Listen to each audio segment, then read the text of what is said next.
What is going on, everybody? Welcome back to another episode of I have no idea what I'm doing.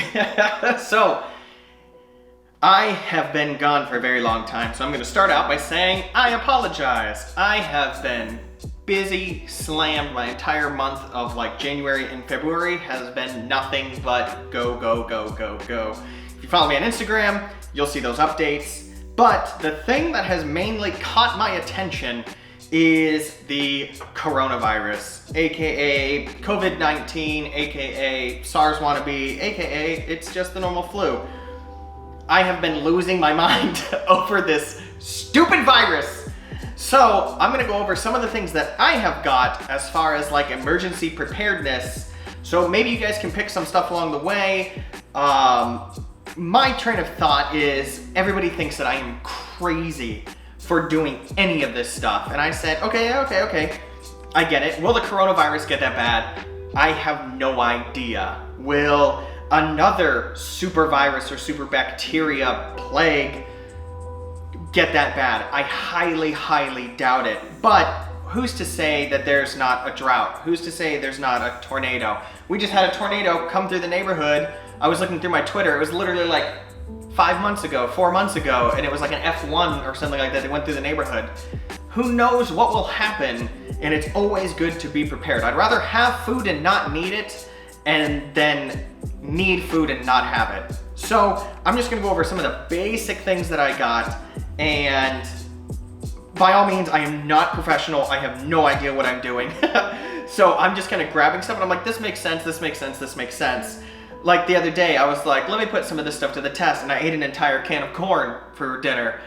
That was the most miserable dinner I've ever had in my life, and I was like, okay, I need to get some variety in here, because I don't want to live like this. Okay, cool, a couple months of hard living, that's fine. For the rest of my life, not so much. So, let's start out with some of the stuff first. Number one, you should try to keep canned goods that already has moisture in it. Some of the stuff like this, the emergency food, is dehydrated. Water is a huge issue when it comes to trying to survive. It's the rules of 3. I think it's 3 minutes without air, 3 minutes without oxygen, 3 days without food, 3 weeks without water, and 3 hours without shelter or something like that. I can't remember the whole thing, but basically the rules of 3, look it up. Having stuff that is already in a soup or a broth is definitely going to help you out. I know nobody wants to drink corn water, but in a life or death situation, I'm pretty sure that you're gonna say corn water's not that bad, as opposed to using your actual water and trying to hydrate some of this stuff. If you're using your last bit of water to make food, that's a tough decision. Obviously, you should drink the water because rules of 3, but still, if you're starving, you're like, dude, I really need some food and some water. That's where a lot of this stuff comes in. So I actually have some baked beans. I have 2 giant cans of baked beans. And then I have a stack of green beans, and then I have a stack of peas, and then I have some refried beans because those are gonna give you some proteins and all that other jazz. Also, you should try to keep some of your pill bottles. They're perfect for, a sewing kit, any kind of bandages, anything that you don't really wanna get wet. Obviously you can't submerge this, I don't think, but it's just a nice little compact. Maybe you put some of your meds in it. Maybe you put something else in it. This is definitely very handy. Another thing that you can do that a lot of people don't know about is you can actually use your old toilet paper rolls, and if you take some of your lint from the dryer, this is excellent kindling. So you'll just use a couple of these to start your fire, and voila. Now you should have strike anywhere matches. You should have the waterproof matches, the ones that I showed you in the video. For the survival stuff, I still have that. I'm not gonna bring it out because this is just stuff that I've accumulated so far, but you should have those matches. You should have a compass. You should have an emergency blanket. You should have an emergency bivy or shelter, aka I went and I got a tent, mainly because I wanted a camping trip this weekend, but I was like, this is good in case I have, some sort of bug out situation where I just need to leave. This will keep you out of the elements. This thing is only $30. Anything that I talk about here, I don't have an affiliate link for. I don't get any kind of money. I'll try to put some of the links in the description. That way you can go pick this up. This was on sale. It was 50% off. It's a 2-person tent. goes up in minutes, goes down in minutes. This thing, I haven't messed with it yet, but it's a Coleman, and Coleman are amazing in the camping world. And then I also got some more stakes because I read that the stakes that these come with are less than ideal. So these are like gigantic, you know, foot-long steel rods that go into the ground. Next thing that I got, I just picked this up off of Amazon. It's only like $13. It's a 300-piece first aid kit. You can definitely make it cheaper if you go out and you buy, you know, every piece individually, but I was like, I don't have time for that. I just want to have this. So this thing has bandages, it has aspirin, it has burn relief packs, alcohol cleansing pads, insect sting relief, aspirins, an emergency blanket, instant cold compress, iPad, gauze pads, a thermometer for one-time use, exam gloves, scissors, tweezers. Like, this is like an essential first aid kit. Is it as in-depth as something that you need? Probably not, but this is like bare minimum to get started. Now I'm gonna go back and talk a little bit about the coronavirus. I don't know if a lot of you know, but it is definitely making waves in certain like prepping fields and people who are like, okay. I will say that I don't trust the numbers coming out of China. I think that they are downplaying it because I have seen from multiple sources that all the doctors and stuff are saying it's way worse than you actually think it is, and it would make sense for China to try to cover that up. But that's what I think. Are they? I have no idea. That's just what I think. So that's why I'm kind of preparing it. Like France and a couple other countries have seen a huge spike in the infection rate. And I know a lot of you guys are saying, hey, Zach, the infection rate is less than that of the flu or something. It's like, okay, but you need to look at the death rate. Right now it's hovering around 3%, and I think the flu is like 0.5 or 0.05. It's an insanely low number versus how many people get infected. And this virus is not really something to play around with, especially due to the fact that it is highly, highly infectious. So I should have prefaced this at the beginning of the video, but this is not going to be like a scaremongering or trying to freak you out. This is more like, if something does happen, and let's say, you know, in America, they say everybody's on lockdown for a month, stay in your house. If you don't have supplies, you are going to be out of luck. There is numerous videos out there of places that are even just like in Louisiana when Hurricane Katrina hit. Stocks or shelves filled with food were gone in a matter of minutes. I live in Phoenix. There is 1 billion people here. It's going to be next to impossible to get food. So get ahead of the curve and at least get something. Like this thing right here was only like $100. You can get gallons of water for like $1 a gallon. At the very least, you should have at least a week's worth of food. I'm going a little bit more than that because I don't know what's going to happen. It could be something super crazy where they say stay in your house for a couple months. Who knows if they're going to shut off the electricity? There needs to be people to run those. Who knows if the water's going to get shut off? Like, you need to be able to be self-sufficient. And this is something that I talked to some of my family members about, is I want to live in a place to where I don't need the AC. If something breaks, I can go down to the river and get water and sterilize it and then drink it. I do not like living in a place where if everything failed, I would die. It happened in Alaska because it's so cold there. If something happens in the winter, you are dead if you do not have fire. If something happens here and you have no way to cool off, you are dead.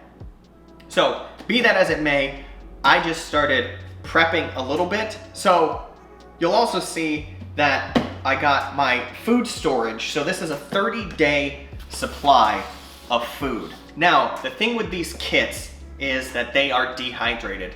And in order to rehydrate everything in this canister, you need, I think it's like 18 gallons of water. So, I think it's either 8 or 18. I can't remember. You can check out the description in one of the questions on Amazon. Somebody said how many gallons of water, and they said it's approximately like 8 or 18. I can't remember. But I picked up a couple of these bad boys. This is just for rehydrating this. Now, what I got for me is I actually picked up like one of the last ones of these. Now they have a couple different types. They have one that's called like the bathroom bag or something, and it's basically a liner for your bathtub. You hook it up to your faucet and then you just fill it, so that way you have like 30 something, 40 something gallons of drinkable water before the water gets shut off. That's something to keep in mind. Now, I haven't even opened this up yet, so that's why I decided to do this video. I was like, I need to start filling this up, because if something does happen, I just have containers that are supposed to be for water, and I don't have any water in them. So that's my bad. So basically what this is this is basically like Mylar bladders that look like this. They are 5 gallons a piece, and it comes with like a little spigot, and then it comes with an actual like water purifying agent. These things should be able to hold water for 5 years. Now you might be saying, Zach, this is just a bag. How are you gonna stack that? Well, they have come up with a solution to that, and that is, so that's this guy. So this is a 5 gallon water box. This basically gives you rigidity, and it's an easy way for you to transport it, stack it, put it in your closet.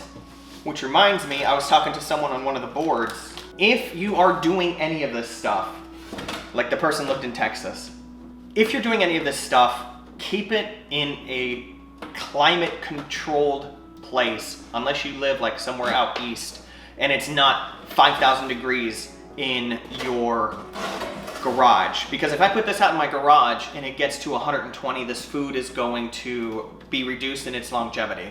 So I'm keeping everything inside, and then if the AC fails, well, I'm going to eat very well for about a week because the food's gonna spoil. So just basically fold this up. I need to read the directions because it says do not bend. It says do not bend flaps. So what we're gonna do is we're gonna actually put this together, and we're gonna see exactly how this works. I don't know if it's gonna work really well because I have a weird faucet and I don't have the faucet adapter. So knock on wood, hopefully this works. But this is kind of my basic setup. Again, all of the links should be down in the description box, unless I forgot. And you can probably get all of this stuff for around maybe like 200 bucks, maybe. I lied, it'll be more than that. This I think right here, all the water, I think was 200 bucks. Maybe it was like 150. And this is about $100 by itself. So probably around $250, $300. You can set yourself up for, you know, at least a month or two of emergency preparedness. And of course you should have other stuff. You should have, you know, a way to defend yourself. You should have a way to communicate. You should have a solar powered or crank powered radio. There's a ton of things, but I figured I would just get some of the most essential stuff down. That way, in case something does happen, because I was anticipating like coronavirus is in Arizona, which it is, and it's spread like wildfire, and they're like, you can't leave your house. Well, at least I have this stuff, and I assume that the water and electricity and stuff will still continue to work. But like any kind of foundation, or like any kind of like prepping scenario, you get the foundation first and then you slowly add on to it. If you can go to the supermarket and get an extra can of beans, go for it. If you can go and get an extra pail of these, go for it. You just have to slowly accumulate. It's not an all once and done thing because it does get pretty expensive. So let's try to figure out how to do this water in a box thing. I'll get right back to you. All right, so they gave me some Aquamira water treatment. This is basically chlorine dioxide. It kills odor-causing bacteria and enhances the taste of stored potable water. Easy to use, no aftertaste. You just basically put like five drops of each one into the water container and it's good. All right, then we have a faucet to hose adapter kit. I don't have a faucet like this. All right, so I have pretty much everything laid out. I have the box. I have these tabs. So what you're supposed to do to treat with the Aquamira You need to add a teaspoon of each part A and part B into a separate cup and allow it to react for 5 minutes. Add the mixture to 5 gallons of water in your water bag. A teaspoon? That's a lot. Oh, right there, it says a teaspoon and a teaspoon of B. Wow, it's almost like they know what they were doing. So, what you're gonna do is you're gonna get your box out and it says, do not bend. So each of these boxes is labeled down here at the bottom. We have 1, 2, 4, and 3. And then what you're gonna do is you're going to obviously start making a box. And that would be putting down 1, and then 2, and then 3. Don't bend it. I need to bend it. Help me. I need an adult. Got it. And oh God. Okay. Okay, help me. So now once you have that, you obviously have the number 4, and then you're just gonna slide it into this slot. I don't know how you're gonna do that, but we're gonna see if we can do it. It says, do not bend. When you reach the 4th flap, avoid bending it by pressing all the flaps down at once to secure it under the first. Okay, so you go down like this. Ah! And then you bend these down just a little bit. Ha-ha! Voila. And then, there you go. Now we're cooking with fire. Sweet. Okay, so now, once you take these and you put them on here, it is never going to get out of there. It is a permanent, sealed thunk. You can never do anything else with this. So make sure that you are all set up and you know what you're doing. Also, this box is a 50-pound crush test. It already has a crush on it! Oh, I'm docking you 5 stars, emergency zone. So now, if you're doing the kitchen sink, so I'm gonna put my bag right here, that way we can fill it up. So we need to basically take the spigot off of here. What we're gonna do is we're gonna attach our spigot in here.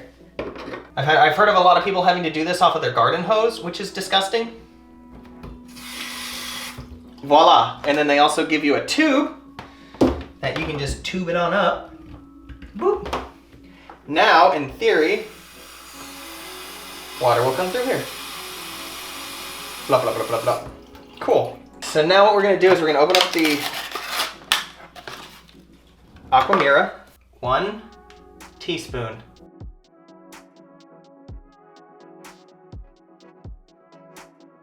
All right, so we'll let that sit together for 5 minutes. And then what we're gonna do is, this little guy's chilling, shaken, not stirred. And we'll take this guy, and then we will just start filling it full of water. This should be good, right? Yeah, this is fine. This is good. I'm good. Oh, I'm doing it. Mom, look at me, no hands.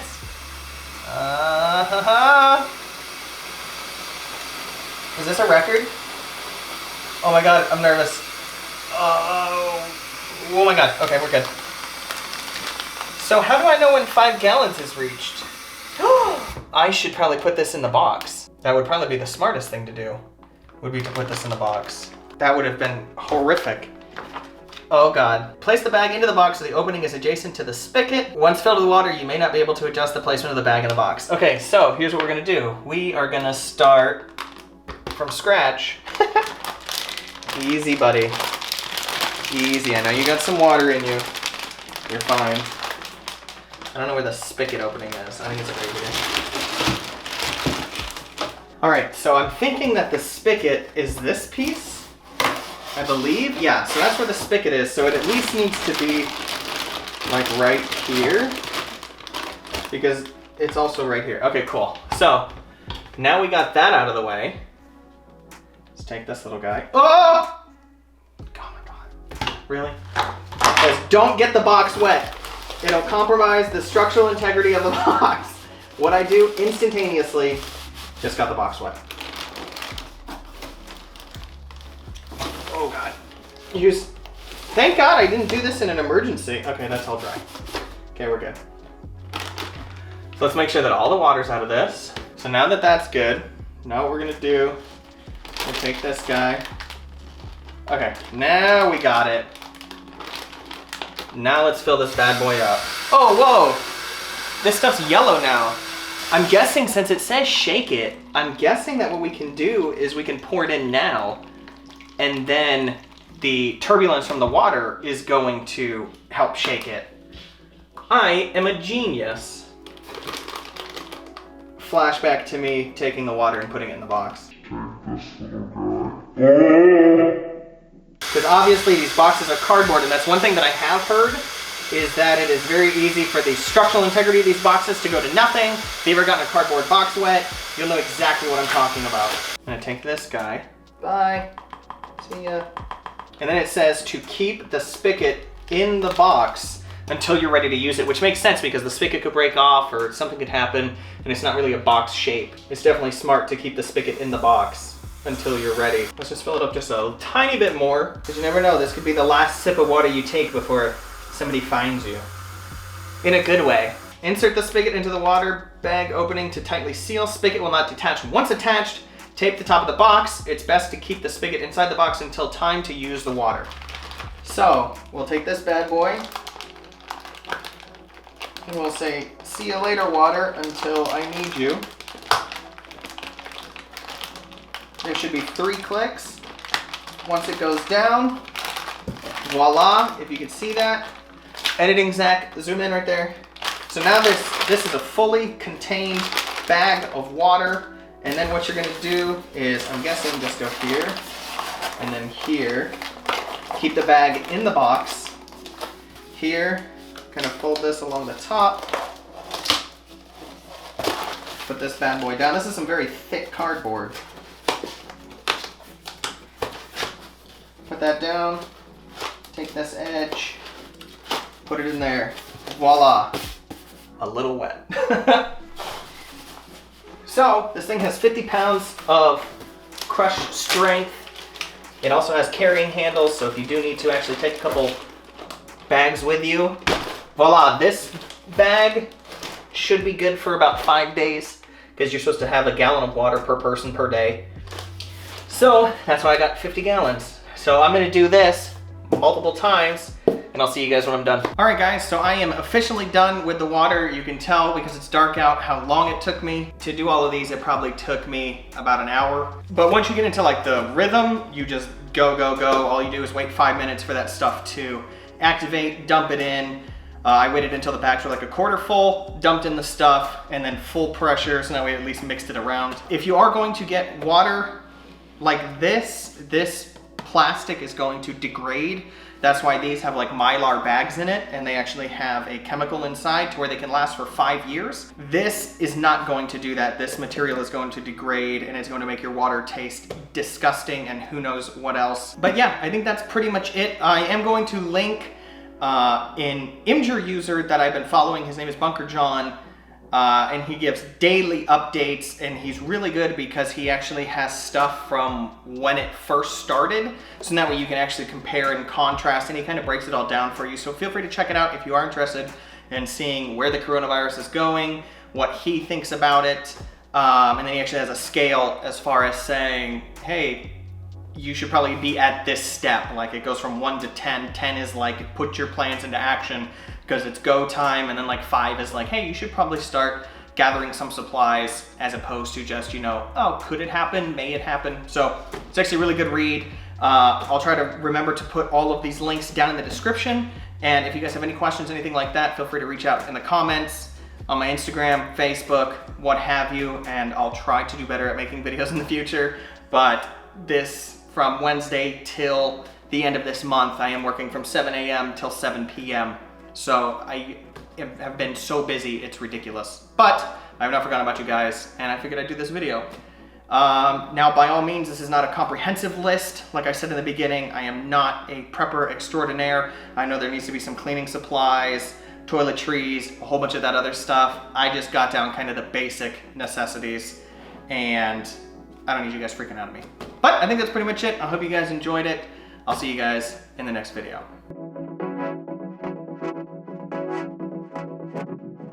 But all of these are labeled 1, 2, 4. Oh my God. Oh, and then there's 3. All right. That wasn't even in the shot. Good job.